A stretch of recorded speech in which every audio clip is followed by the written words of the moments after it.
दोस्तों, income tax department के द्वारा हज़ारों की संख्या में नोटिस जारी किए गए हैं। तो दोस्तों, ये नोटिस क्यों जारी किए गए हैं, टैक्स पेयर ने ऐसी कौन सी गलतियां की हैं जिसकी वजह से कि नोटिस जारी हुए हैं और अब उन्हें क्या करना है, इसके बारे में इस वीडियो में डिस्कशन करेंगे। तो आप इस वीडियो को अंत तक ज़रूर देखें और सभी लोगों के साथ शेयर भी करें ताकि वो इनकम टैक्स की पेनल्टी से बच पाएँ। रेगुलर अपडेट के लिए CS Satbir Singh YouTube channel subscribe कर लें और नोटिफिकेशन बेल भी प्रेस कर दें। दोस्तों, इनकम टैक्स डिपार्टमेंट के द्वारा हज़ारों की संख्या में नोटिस जारी किए गए हैं। तो दोस्तों, चलिए समझते हैं कि नोटिस क्यों जारी किए गए हैं असेसमेंट ईयर 24-25 के लिए अंडर सेक्शन 143 सब सेक्शन 2। दोस्तों, जब आप इनकम टैक्स के पोर्टल पे लॉगिन करते हैं तो आप पेंडिंग एक्शन में जाएंगे, ई प्रोसीडिंग में जाएंगे। यहाँ पे आप देखेंगे कि जो नोटिस इनकम टैक्स डिपार्टमेंट ने जारी किए हैं वो आपको दिखेंगे फॉर योर एक्शन के अंतर्गत। दोस्तों, यहाँ पे असेसमेंट प्रोसीडिंग स्टार्ट कर दी गई है क्योंकि इनकम टैक्स ऑफिसर के पास ये पावर है कि आपने जो रिटर्न भरी है उसकी चेकिंग कर सकता है कि क्या आपने सही रिटर्न भरी है, जो इनकम है सही हेड के अंतर्गत दिखाई है, TDS रिफंड सही क्लेम किया है या नहीं। तो दोस्तों, ये नोटिस जो जारी किए गए हैं नॉर्मली 24 जून से 30 जून के बीच में जारी किए जा रहे हैं। तो आप यहाँ पे देखेंगे कि लास्ट डेट भी है इसकी असेसमेंट करने के लिए। तो इनकम टैक्स ऑफिसर 31 मार्च 26 तक असेसमेंट कर देगा। जब असेसमेंट हो जाएगी तो आप assessment order for your information के अंतर्गत चेक कर पाएंगे। दोस्तों, अभी आप कोई नोटिस देख रहे हैं तो यहाँ पे व्यू नोटिस एंड ऑर्डर पे प्रेस करके आप नोटिस देख सकते हैं। दोस्तों, आप यहाँ पे देख सकते हैं कि दो प्रकार के जो नोटिस हैं वो जारी किए गए हैं। पहला नोटिस है इंटीमेशन आपको दिया गया है कि आपकी रिटर्न स्क्रूटनी के लिए उठाई गई है, डिटेल में चेकिंग की जाएगी। दूसरा भी इंटीमेशन आपको दिया गया है कि जल्द ही इनकम टैक्स डिपार्टमेंट आपको क्वेश्चनर जारी करेगा जिसका कि आपको जवाब देना है। तो आप ये दोनों नोटिस यहाँ पे नोटिस एंड लेटर की ऑप्शन पे क्लिक करके डाउनलोड कर सकते हैं। और दोस्तों, आप अपना रिस्पॉन्स अभी सबमिट कर सकते हैं कि आपको नोटिस मिल गया है और आप क्वेश्चनर का वेट कर रहे हैं जिसका कि आपको जवाब देना है। तो दोस्तों, चलिए समझते हैं कि नोटिस क्यों मिले हैं टैक्स पेयर को। जैसे कि आप यहाँ पे देख सकते हैं, टैक्स पेयर ने ITR 4 फाइल कर दी थी जो कि एक सिंपल रिटर्न फॉर्म है, यानी कि जिस व्यक्ति की बिजनेस इनकम भी है, नॉर्मल इनकम भी है और वो प्रिजम्पटिव स्कीम ऑप्ट करता है तो वो ITR 4 फाइल कर सकता है। असेसमेंट ईयर 24-25 के लिए टैक्स पेयर ने रिटर्न फाइल की थी।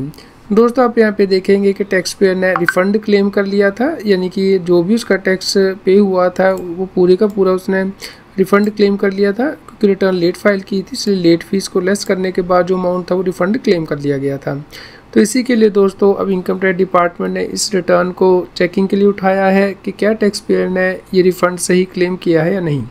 दोस्तों, तो हमने यहाँ पे डिटेल में चेकिंग की तो हमें पता चला कि टैक्स पेयर को ऑनलाइन गेम से भी इनकम हुई थी, जैसा कि आप यहाँ पे देख सकते हैं। ये जानकारी आपके TIS यानी कि टैक्स पेयर इंफॉर्मेशन समरी में आ जाती है कि आपको कितनी ऑनलाइन इनकम हुई है और इसके ऊपर कितना TDS कटा है। इसके लिए आपको अपना 26 AS चेक करना होता है, तो उसमें TDS रिलेटेड जानकारी आती है। तो दोस्तों, यहाँ पे जिस व्यक्ति को ये इनकम हुई है उसे सही इनकम टैक्स रिटर्न भरनी थी। तो चलिए देखते हैं कि क्या सही ITR भरी गई है या नहीं। तो दोस्तों, आप यहाँ 26 AS में चेक कर सकते हैं कि जो इनकम हुई है उसके ऊपर कितना TDS कटा है। तो ये TDS का अमाउंट है जो कि काटा गया था ऑनलाइन गेमिंग कंपनी के द्वारा।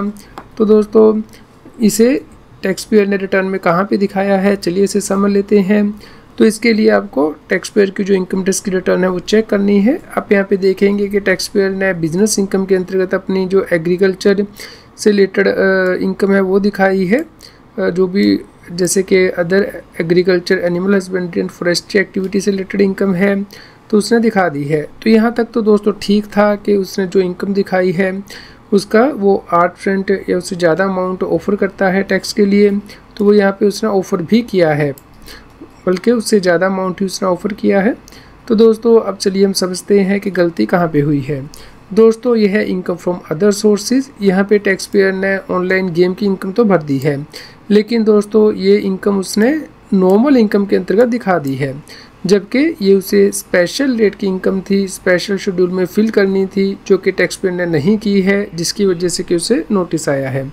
तो दोस्तों, आप यहाँ पे देख सकते हैं कि टैक्स पेयर ने जो टोटल इनकम है वो यहाँ पे कैलकुलेट कर ली, उसके बाद जो भी उसका टैक्स बना उससे उसने रिबेट क्लेम कर ली। तो दोस्तों, ये रिबेट आपको नॉर्मल इनकम से मिलती है, लेकिन यदि आपकी स्पेशल रेट की इनकम थी जैसे कि ऑनलाइन गेम की, तो रिबेट नहीं मिलती है, सरकार नहीं दे रही है। तो इसी के लिए अब सरकार ने नोटिस जारी किया है कि जो टैक्स पेयर का TDS कटा था, टैक्स पेयर ने पूरे का पूरा अमाउंट ऑलमोस्ट रिफंड क्लेम कर लिया है। तो इसी के लिए अब नोटिस के द्वारा इसकी रिकवरी की जाएगी। तो दोस्तों, जब आपको ऑनलाइन गेम से इनकम होती है तो शेड्यूल अदर सोर्स यानी कि शेड्यूल OS के अंतर्गत ये देखिए income by of online game 115BBJ का सेक्शन दिया गया है। इसके अंतर्गत आपको अमाउंट फिल करना होता है। तो यहाँ पे नॉर्मल इनकम के अंतर्गत आपको नहीं फिल करना, बल्कि जो स्पेशल रेट की इनकम है ऑनलाइन गेम की, यहाँ पे आपको फिल करना था।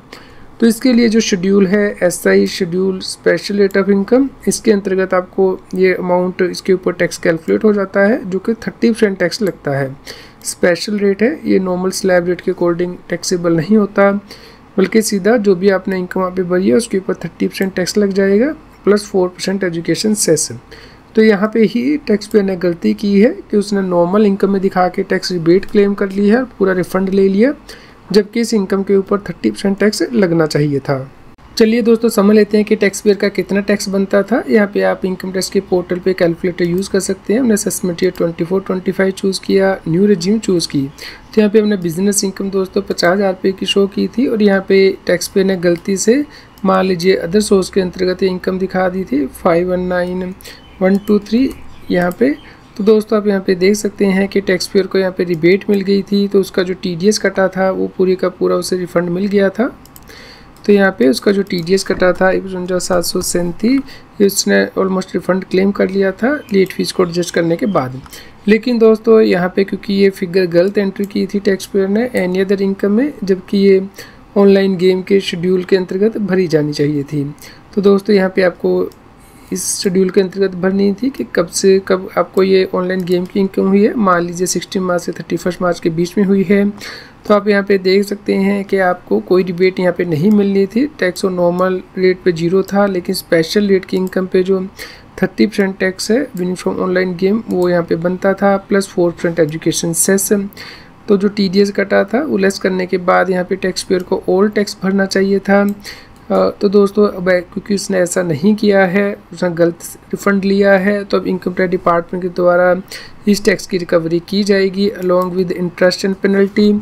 तो दोस्तों आपको ध्यान रखना है कि कोई भी अमाउंट आपको गलत क्लेम नहीं करना है इनकम टैक्स रिटर्न में, क्योंकि उस केस में जो नोटिस आते हैं इनका जवाब देना बहुत मुश्किल होता है, और प्रोसिक्यूशन की प्रोविज़न भी लॉन्च की जाती है। Miss reporting, under reporting of income की पेनल्टी भी इनकम टैक्स डिपार्टमेंट के द्वारा लगाई जाएगी। दोस्तों आपको ऐसी कोई गलती नहीं करनी है जिसकी वजह से कि आपको इनकम टैक्स डिपार्टमेंट से कोई नोटिस आए। तो रेगुलर अपडेट के लिए आप हमारे YouTube चैनल को सब्सक्राइब कर लें, और साथ ही WhatsApp चैनल को भी सब्सक्राइब कर लें। QR कोड स्क्रीन पे भी दिया गया है, लिंक कमेंट में पिन किया गया है, ताकि आपको रेगुलर अपडेट आपके मोबाइल पे ही मिलते रहें। कृपया लाइक करें और शेयर करें।